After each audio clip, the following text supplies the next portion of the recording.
Hola chicos, ¿cómo están? Bueno, espero que muy bien y con ganas de que conversemos de la última forma que nos queda de que tienen las bacterias para obtener la energía. Si ustedes recuerdan, habíamos hablado de que había bacterias quimiótrofas y otras que eran fotótrofas. Sobre las fotótrofas ya hablamos, sobre las quimiótrofas en parte, porque habíamos hablado de las quimioorganotrofas, es decir, aquellas que son capaces de utilizar compuestos orgánicos para la obtención de la energía. Y lo que nos quedaba pendiente era la quimiolitotrofia. Estas bacterias fueron descubiertas por este señor, Sergei Vinogradsky, un ruso, como su nombre lo indica, un personaje sumamente importante en la microbiología de suelos, tan importante como para nosotros puede ser Koch, debido a que descubrió una forma de metabolismo que era totalmente desconocida hasta esa época. Él estaba trabajando con unas bacterias ambientales y detectó que eran autótrofas, pero que podían seguir creciendo en la oscuridad, o sea que no eran fotótrofas. Y cuando las estudiaba individualmente al microorganismo, veía que no tenía ningún tipo de pigmentos con los cuales pudiera realizar la fotosíntesis. Entonces, claramente estaba frente a un tipo de metabolismo productor de energía totalmente novedoso y distinto. Y él fue el que propuso el término quimiolitotrofia, es decir, sería literalmente como comedoras de piedra. Y esto hace alusión a los medios totalmente inorgánicos donde estas bacterias suelen desarrollar. Bueno, ¿cómo es este tipo de metabolismo? Estas bacterias pueden generar energía a partir de la oxidación de compuestos inorgánicos y la mayor parte de ellas también son autótrofas en cuanto a la forma en que obtienen el carbono. Hay una gran variedad dentro de los metabolismos de estas bacterias y eso hace que tengan un papel ecológico sumamente importante, sobre todo porque intervienen en los ciclos biogeoquímicos de los ecosistemas. Esta es una palabra que utilizan mucho los geólogos, pero también los químicos, ¿no? Porque en un ambiente permanentemente los compuestos se están ciclando y reciclando. Y en muchos de esos lugares intervienen los microorganismos, lugares fundamentales, ¿no? Para las transformaciones. Y por otro lado, estas bacterias también tienen importancia desde el punto de vista de la microbiología industrial. Dentro de ellas hay bacterias que se consideran bacterias del hidrógeno, porque es este compuesto el que utilizan como donador de electrones, del azufre, del hierro o del nitrógeno. Es decir, se las clasifica de acuerdo al tipo de compuesto inorgánico que utilizan como donador de electrones. Uno podría llegar a pensar que en la naturaleza no existen muchas fuentes donde ellas pueden encontrar este tipo de compuestos, pero no es cierto. Hay fuentes geológicas. Cuando hay una erupción volcánica se liberan al ambiente, a la atmósfera inicialmente y luego precipitan una gran cantidad de compuestos reducidos del azufre que terminan en los suelos y en el agua. Otra fuente son las biológicas, es decir, permanentemente hay reducciones por metabolismo microbiano, por ejemplo, donde se generan compuestos del azufre también reducido. Y después el hombre, a través de sus actividades, por eso esas fuentes son antropogénicas, es decir, tienen origen humano, en realidad en la actividad del hombre, en la minería, en la utilización de combustibles fósiles, sin ir más lejos, en la utilización del auto, se liberan compuestos que están reducidos. En la actividad agrícola también. Bueno, en términos generales, vieron que siempre me gusta hacer una presentación bastante general como para que se entienda de qué estamos hablando y después vamos a dilucidar los puntos más específicos. Estas bacterias lo que hacen es acoplar la oxidación de un compuesto inorgánico y con eso logran la reducción de una coenzima. Aunque esto no siempre es tan así, ya lo vamos a ver. El aceptor final de los electrones es el oxígeno, es decir, son bacterias que respiran aeróbicamente en su mayor parte y sintetizan ATP por quimiósmosis, como ocurre en cualquier respiración aeróbica. Dentro de las bacterias que utilizan este tipo de metabolismo hay del dominio bacteria y del dominio arqueobacteria. En general, tienen un metabolismo bastante específico, es decir, si es una bacteria del hidrógeno, utilizan solamente como donador de electrones al hidrógeno y no al azufre. En general, siempre hay excepciones, como siempre les digo. Y por otro lado, de vuelta, la importancia que tienen desde el punto de vista ecológico, ¿no? Ustedes recuerdan que yo en una de las primeras, si no la primer clase, les dije, no se queden con una visión parcial del mundo de los microorganismos. Por más que ustedes dediquen toda su vida a las ciencias de la salud y que en ese ámbito, en general, las bacterias son enemigos que hay que combatir. Eso no es todo lo que existe y que la mayor parte de los microorganismos, yo creo que usé estas palabras, están en el mundo para hacer que el mundo sea tal y cual lo conocemos. Entonces, creo que dentro de este grupo se va a justificar muchas de esas cosas que yo les decía en un principio.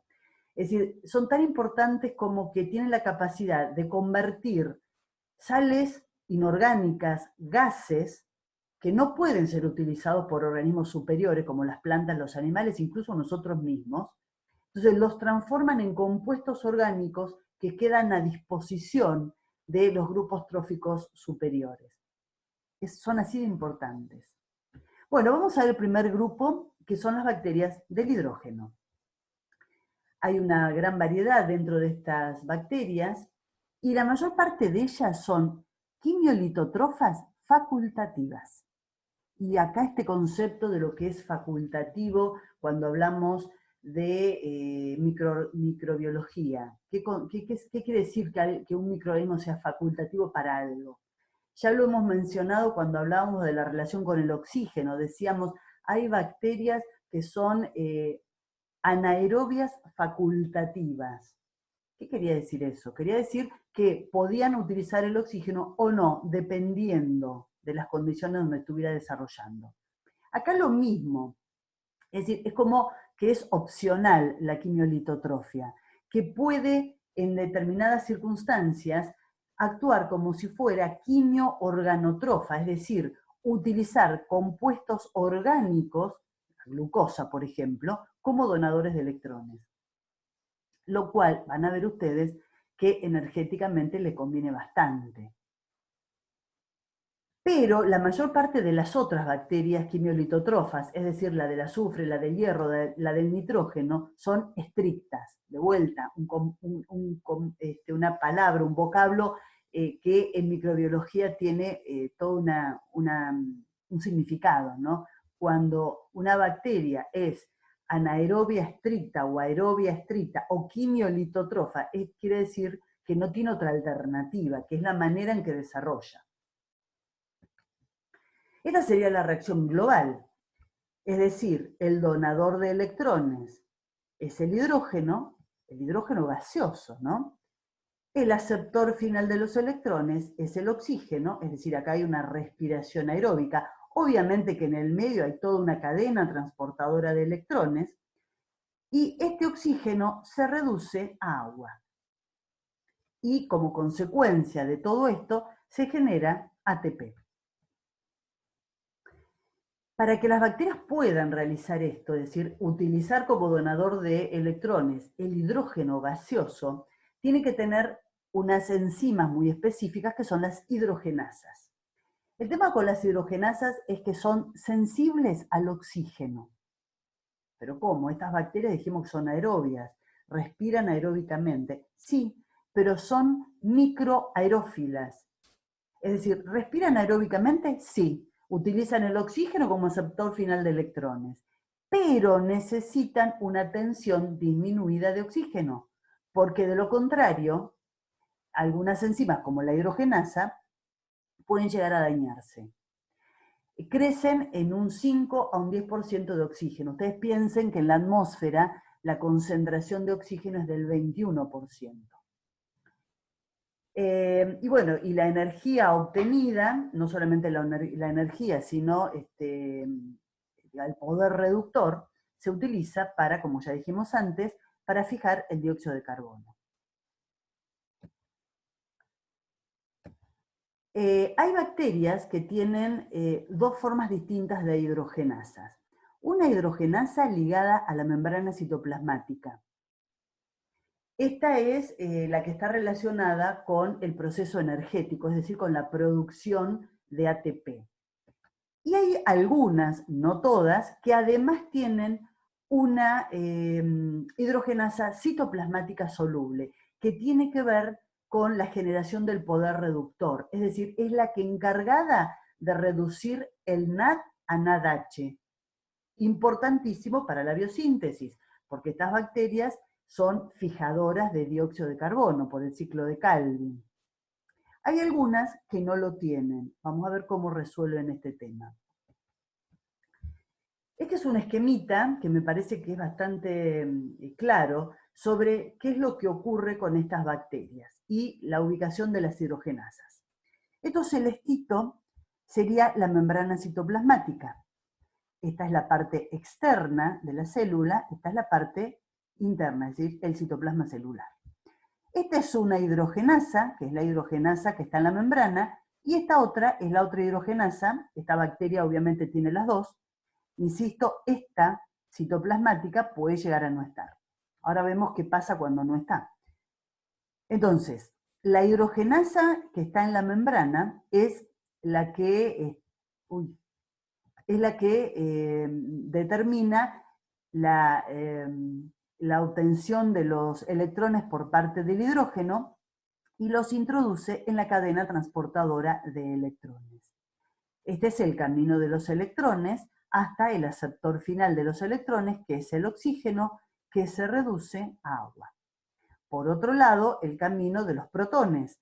¿Se acuerdan? Siempre los protones son propulsados, son bombeados fuera de la membrana citoplasmática, se genera potencial de membrana y en un momento ingresan a través de las ATP sintetasa o ATPasa y se genera ATP. Por otro lado, la bacteria necesita poder reductor. En estos casos es donde interviene la otra hidrogenasa que toma los electrones del hidrógeno y se los cede al NAD, reduciéndolo a NADH. Este NADH, junto con el ATP, que viene de la cadena transportadora de electrones, entran en el ciclo de Calvin y en el proceso biosintético, es decir, la fijación del dióxido de carbono a nivel de los compuestos celulares, es decir, lo reducen a nivel de compuestos celulares. En el caso de, vamos a volver a esta, en el caso de que esta hidrogenasa no estuviera presente, la bacteria está teniendo un problema, es decir, ¿cómo hace para obtener el NAD reducido, el NADH? Lo hace a través del flujo inverso de electrones. Yo no sé si ustedes se acuerdan, es un proceso en el cual los electrones son forzados a retroceder contra gradiente termodinámico, por lo cual la bacteria tiene la obligación de consumir parte del potencial electroquímico de membrana. Es decir, hay un gasto extra de energía para lograr el NADH. Bueno, la fuente de carbono más común es el dióxido de carbono, como decíamos recién, pero decíamos que estas bacterias también podían cambiar su metabolismo. En el caso de que esté creciendo en condiciones, en presencia de compuestos orgánicos, reprimen las enzimas del ciclo de Calvin y reprimen las hidrogenasas y dejan de crecer como quimiolitotrofas para crecer como quimioorganotrofas heterótrofas, lo cual energéticamente les resulta mucho más cómodo. Es un poco más de lo mismo, ¿no? Cuando los niveles de hidrógeno pueden llegar a ser bajos y obviamente tienen a disposición compuestos orgánicos, cambian de metabolismo quimiolitotrofo a quimioorganotrofo. Una cosa que no les comenté es cuál sería la fuente de hidrógeno. Por ahí uno pensaría, y bueno, el hidrógeno que está en la atmósfera, que en realidad es muy escaso. La proporción de hidrógeno en la atmósfera es de 0,0000, o sea, 4 ceros, 5%. En realidad es una proporción bastante escasa, pero tengan en cuenta que el hidrógeno es un producto bastante común en el metabolismo microbiano, entonces muchas veces en los lugares donde ellas crecen existe el hidrógeno. Estas bacterias, o algunas de ellas por lo menos, tienen también una importancia ecológica bastante grande. Fíjense estas lo que pueden llegar a ser, realmente son geniales.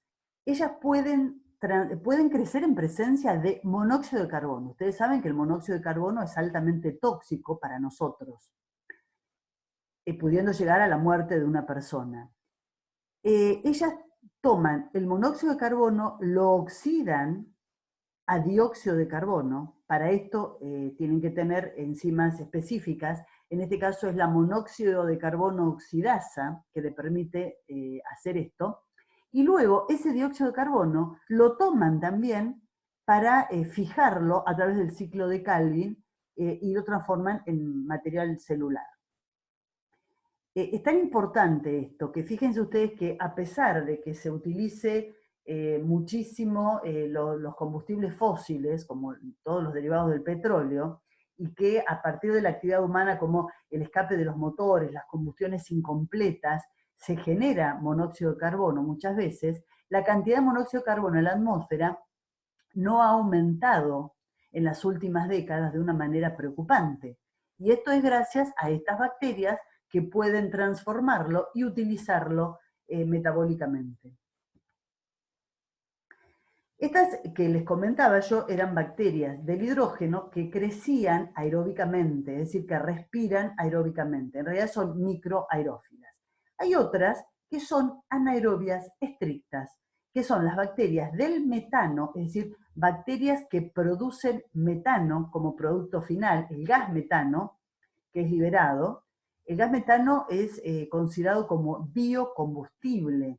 Hay toda una tendencia ahora a transformar, por ejemplo, los residuos orgánicos que nosotros mismos generamos o los residuos de las cosechas para hacerlos en condiciones de anaerobiosis estrictas que sean metabolizados por este tipo de bacterias y que se genere metano que puede ser utilizado como biocombustible. Cuando hablo de los residuos que nosotros generamos, me refiero a lo que ustedes sacan todas las noches en la puerta de la casa para que se lo lleve el basurero. Ese tipo de residuos, ¿no? Si son orgánicos, si ustedes además le agregan plástico, estamos en problema, pero si son totalmente orgánicos, la idea es esa, que se hace en muchos países, es que en condiciones de anaerobiosis se produzca gas metano y que sea utilizado como biocombustible. Bueno, el dióxido de carbono en la naturaleza es bastante abundante y es uno de los productos, digamos, uno de los productos finales del metabolismo energético. Entonces, muchas de estas bacterias, de las que crecen anaeróbicamente, utilizan el dióxido de carbono como aceptor final de electrones en una respiración anaeróbica. Entonces, ¿qué hacen estas bacterias? Utilizan como donador de electrones, pues son quimio-litótrofas, hidrógeno. Y respiran anaeróbicamente, utilizando como aceptor final de electrones el dióxido de carbono. Y este es el compuesto que ellas generan, que es el metano. Hay otras bacterias también, que son bacterias del hidrógeno, que son anaerobias, pero que son acetogénicas, es decir, que producen como producto final, por ejemplo, el Clostridium aceticum es uno de ellos, el producto final es el acetato.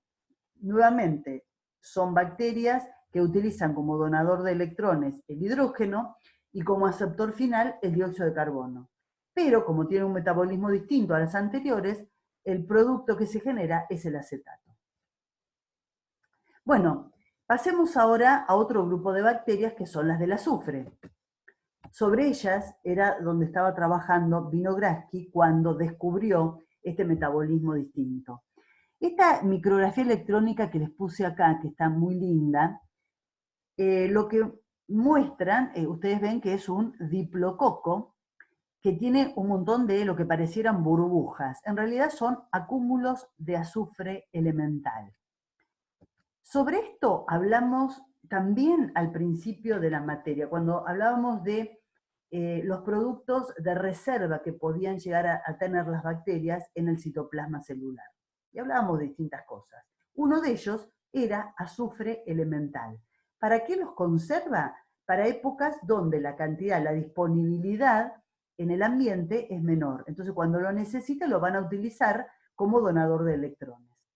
Y otra cosa que también hablamos es, ¿quién es esta bacteria? Es Margarita naviviensis, que también se las mencioné en aquel momento como uno de los gigantes dentro de las bacterias, porque fíjense ustedes, mide casi 1 centímetro, 0,75 milímetros, y se llamaba namibiensis, no sé si se acuerdan, porque fue descubierta en Namibia. Bueno, ¿qué hacen estas bacterias? De vuelta, hay algunas que pertenecen al dominio bacteria y hay otras que pertenecen al dominio arquea. Y utilizan compuestos de azufre reducido. Pueden ser variados, puede ser el azufre elemental, pueden ser sulfuros, puede ser tiosulfato. Y estas están en un problema, de vuelta. Esta reacción, digamos, que los compuestos cedan electrones, no alcanza para reducir el NAD. ¿Por qué? Porque entran en la cadena respiratoria a nivel de los citocromos. Entonces, esto les genera un problema serio en cuanto al rendimiento energético, que es bajo, y por otro lado, a la obtención de coenzimas reducidas. Son los dos problemas que se le genera a la bacteria. Dentro de las bacterias del azufre, bueno, como les decía, hay algunas que utilizan, son distintos compuestos, sulfuro de hidrógeno, azufre elemental, tiosulfato. Pero fíjense ustedes qué es lo que ocurre en la mayor parte de los casos. Hay liberación de una gran cantidad de hidrógeno. Otra vez, ¿se acuerdan que decíamos que el hidrógeno aparece muchas veces como producto final en los metabolismos microbianos? Pero en estos casos, además de hidrógeno, hay sulfatos. Entonces, esto se combina para dar ácido sulfúrico. Es decir, estas bacterias producen ácido sulfúrico como producto final del metabolismo celular. O sea, obviamente son bacterias acidófilas. Y aquellas que utilizan el azufre elemental, hay que tener en cuenta que esto es insoluble. Son las barritas de azufre, esas que usaban las abuelas para las contracturas, es insoluble. Entonces, para que las bacterias lo puedan utilizar, se unen, crecen adheridas a él para poder usarlo como donador de electrones.